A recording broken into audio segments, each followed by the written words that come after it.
मित्रांनो, ठरलं तर मग या मालिकेच्या आजच्या भागामध्ये सायली आता कल्पनाला म्हणते, मला पूर्णाजींचा राग आलाच नाहीयेत, उलट त्या माझ्यापेक्षा मोठ्या आहेत आणि मी त्यांच्यावर अशी राग कशी धरू शकते. पण मला ना पूर्णाजींबरोबर थोडं बोलायचंय. आता कल्पना विचारात पडते, हिला नक्की का बोलायचं असेल. तर विमल म्हणते, लहान तोंडी मोठा घास घेते ताई, पण तुम्हाला एक सांगू का, नका जाऊ तुम्ही पूर्णाजींबरोबर बोलायला, कारण तुमचा पुन्हा अपमान होईल. आपण हा विषय इथेच थांबवूयात, उगाच चिघळायला नको. त्यावरती आता सायली म्हणते, हा विषय चिघळायचा नाहीये, म्हणून तर मी त्यांच्याबरोबर बोलणार आहे. त्यातच तेथे पूर्णाजी येतात आणि म्हणतात, विमल मला पाणी दे. तेव्हा विमल लगेच पाणी देते.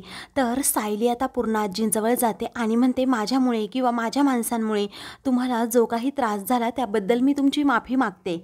त्यावरती पूर्णाजी रागातच म्हणतात की ही नाटकं करायची काही गरज नाही. अगं, फक्त तुझ्यामुळे माझा अर्जुन माझ्या विरोधात गेलाय. ही अशी एक एक माणसं माझ्यापासून लांब करायची, हाच तुझा खरा हेतू आहे ना, असं रागातच त्या म्हणू लागतात. त्यावरती सायली म्हणते, नाही पूर्णाजी, तुमचा काहीतरी गैरसमज होतोय. अहो, आपलं घर एकजुटीने एकत्र बांधून ठेवणं हे तर माझं काम आहे आणि त्यातच माझा खरा आनंद आहे. त्यावरती त्या रागातच म्हणू लागतात की तू यायच्या अगोदर आमचं घर प्रेमाने आणि एकजुटीनेच बांधून होतं, पण तू आली आणि माझ्यापासून एक एक माणसं तोडायला लागलीस. तू घरात आलीस आणि आमच्या घरातला आनंद गेला. आता मला त्याची माझ्यासमोर येऊन आठवण करून देऊ नकोस. आता जेव्हा तू माझ्यासमोरून जाशील ना, तेव्हाच मला आनंद होईल. तेव्हा सायलीला आता खूप वाईट वाटतं. विमल आणि कल्पना सायलीकडे पाहतच राहतात. त्यांनाही सायलीबद्दल खूप वाईट वाटत असतं. त्या बाजूला जाऊन उभी राहते. मग नंतर तिला राहवत नाही, म्हणून ती पुन्हा पूर्णाजींजवळ येते आणि म्हणते, तुम्हाला एकच सांगते, तुमचा जसा दृढ विश्वास आहे ना की प्रतिमा आत्या पुन्हा येणार, तसाच माझाही एक विश्वास आहे की माझे मधुभाऊ हे निर्दोष आहेत. आता हे सायलीच्या तोंडून ऐकताच पूर्णाजी तिच्याकडे पाहतच राहतात. तर कल्पनाला आणि विमलाला सायलीचं हे उत्तर ऐकून आनंदच होतो. दुसरीकडे रविराज आता प्रियाला म्हणतो की काहीतरी ठाम निर्णय व्हायला हवा, तोपर्यंत नाहीतर आपली अशीच ओढाताण होत राहील. आता रविराजच्या ह्या बोलण्यावर आता प्रिया विचारू लागते, कोणता निर्णय घ्यायचा आहे बाबा. तेव्हा तो आता तिचा हात पकडतो आणि लगेच प्रतिमाच्या फोटोसमोर घेऊन जातो आणि म्हणतो की माझ्या मनाची घालमेल तेव्हाच थांबेल. प्रतिमासमोरच तू शपथ घे की तू विपुल बरोबर लग्न करण्यासाठी तयार आहे. हे ऐकताच आता तिला खूप मोठा धक्का बसतो. तर आता ती नागराजकडे पाहू लागते. नागराज तिला खुणावतो की शपथ घे.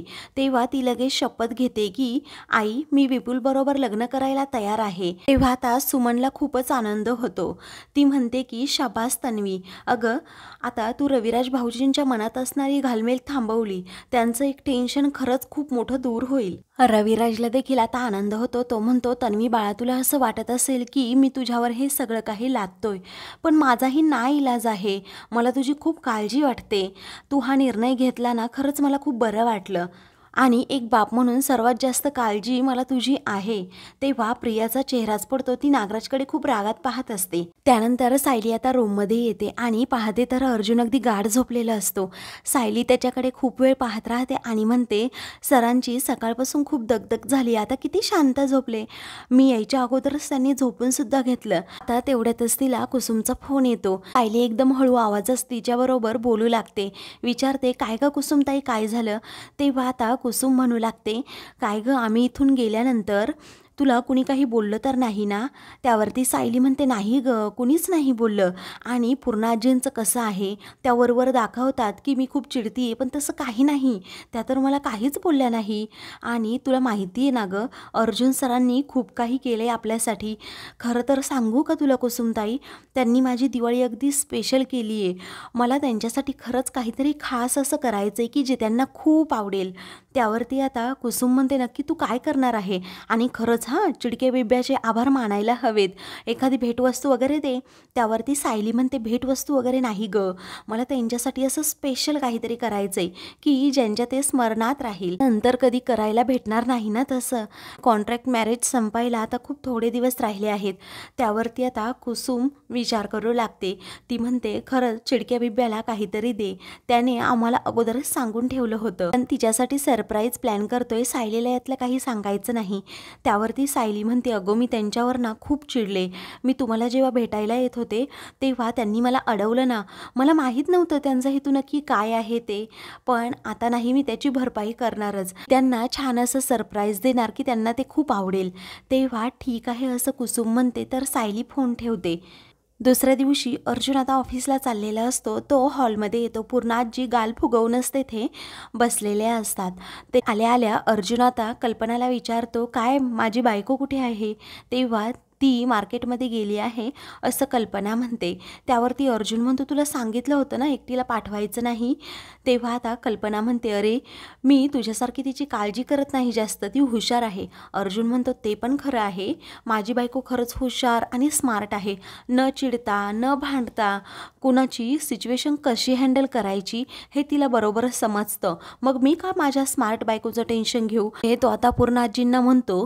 काय ग पूर्णाजी, तू अशी गाल फुगवून का बसली आहेस? तुला कोणी काही बोललंय का? तेव्हा त्या काहीच बोलत नाही. तर अर्जुन म्हणतो, तू ना चिडल्यावर खूप छान दिसतेस. अशा 10 ब्युटी क्वीन आल्या ना तरी त्यांच्या तोंडात मारतेस. एवढी सुंदर आहे तू. पनवेल यांनाही तू लाजवशील.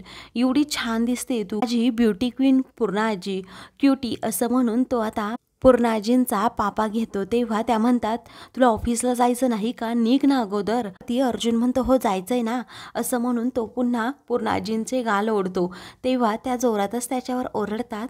अर्जुन पुन्हा एकदा पूर्णाजींची गंमत करतो आणि मग ऑफिसला जातो. कल्पना आणि विमला या दोघीही खूप हसत असतात. तर पूर्णाजी रागातच त्या दोघींकडे पाहतात. कल्पना म्हणते, विमल आपल्याला खूप कामं राहिली आहेत, चल पटकन, आपण इथे काही बोलत बसलो. पूर्णाजी आता सर्वजण तेथून गेल्यावर गालातल्या गालात अर्जुनचाच विचार करत राहतात. तर दुसऱ्या दिवशी नागराज हा बाहेर पेपर वाचत बसलेला असतो. तेवढ्यातच ते प्रिया येते. त्याच्या हातातून तो पेपर ओढवून घेते. तर माझ्याशी तू पंगा घ्यायचा नाही, रागातच आता नागराज म्हणतो. त्यावरती आता प्रिया म्हणते, ते रविराज किल्लेदार, तुम्हाला माहिती आहे ना माझं लग्न विपुल बरोबर लावून द्यायला निघालेत आणि त्या खोट्या आईची मी शपथ घेत बसायचं का? तेव्हा तू शपथा घे ग, म्हणजे ती जिवंत असेल तर पटकन मरून तरी जाईल असं आता नागराज म्हणतो. त्यानंतर आता प्रिया म्हणते, मी काय करू, काहीतरी प्लॅन सांगा ना, हे लग्न कसं रोखायचं? त्यावरती आता तो म्हणतो की माझा एकच प्लॅन असतो, एकतर त्याला ब्लॅकमेल करायचं किंवा किडनॅप करायचं, नाहीतर डायरेक्ट ढगात पाठवायचं. तेव्हा मारामारीशिवाय वेगळं काही सुचत नाही का तुम्हाला? असं आता प्रिया विचारते. तेव्हा आता नागराज म्हणतो, अगं तुझं डोकं तर खूप चालतं ना. त्या दिवशी दिवाळीची साफसफाई करण्यासाठी मला आणि राक्याला बरोबर तू घेरलंस. मग तसं चालव तू तुझं डोकं आणि मला काहीही विचारू नकोस याबद्दल. तू तुझा प्लॅन कर. तेव्हा आता प्रिया खूपच संतापते. मनातल्या मनात म्हणते, हा नागराजसुद्धा ना खूप आतल्या गाठीचा आहे, काही सांगतसुद्धा नाही. दुसरीकडे आता सायली चैतन्याच्या घरी आलेली असते. चैतन्य म्हणतो, सायली वहिनी तुम्ही आला, ती या ना घरामध्ये. तर तेथे सायली बसणार असते. तेथे सर्व त्याची कपडे अस्ताव्यस्त पडलेली असतात. चैतन्य पटकन ती उचलतो आणि म्हणतो की मी एकटाच राहतो ना, म्हणून होतं असं कधी कधी. सायली म्हणते, काही हरकत नाही, मी तुमचा आत्ता वेळ घेते, पण मला माफ करा हा.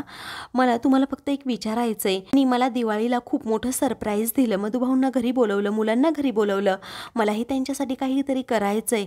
तुम्ही सांगा ना, मी यांच्यासाठी काय असं करू की जेणेकरून ते खुश होतील? मनातल्या मनात आता चैतन्य म्हणू लागतो, त्याला फक्त तुझं प्रेम हवं आहे, तेच तू त्याला दे किंवा प्रेमाचा स्वीकार कर, हेच त्याच्यासाठी आयुष्यातील सर्वात मोठं गिफ्ट असेल.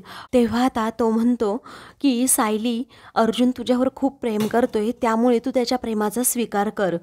तू त्याची कॉन्ट्रॅक्ट वाईफ नाही तर आयुष्यभराची साथीदार बन आणि त्याला हेच हवं आहे, त्याचं तुझ्यावर खूप प्रेम आहे. आता हे ऐकता सायलीला खूप राग येतो. ती म्हणते, म्हणजे यांनी जे मला सरप्राईज दिलं ते माझ्या प्रेमापोटी असे प्रेमाचं खूळ यांच्या डोक्यात घुसले का?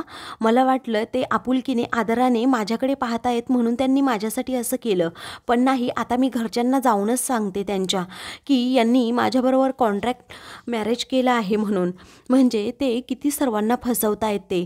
तेव्हा आता चैतन्य म्हणतो की नको सायली, मी तुझ्या पाया पडतो. तो हा सर्व काही चैतन्याचा भास असतो.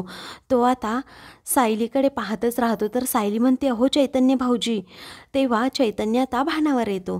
पुढील भागामध्ये सायली अर्जुनला अगदी छान सजवते आणि त्याचबरोबर कॅन्डल लाईट डिनरचं त्याला सरप्राईज देते. अशाच मालिकेंचे पुढील भाग पाहण्यासाठी चॅनलला सबस्क्राईब करा.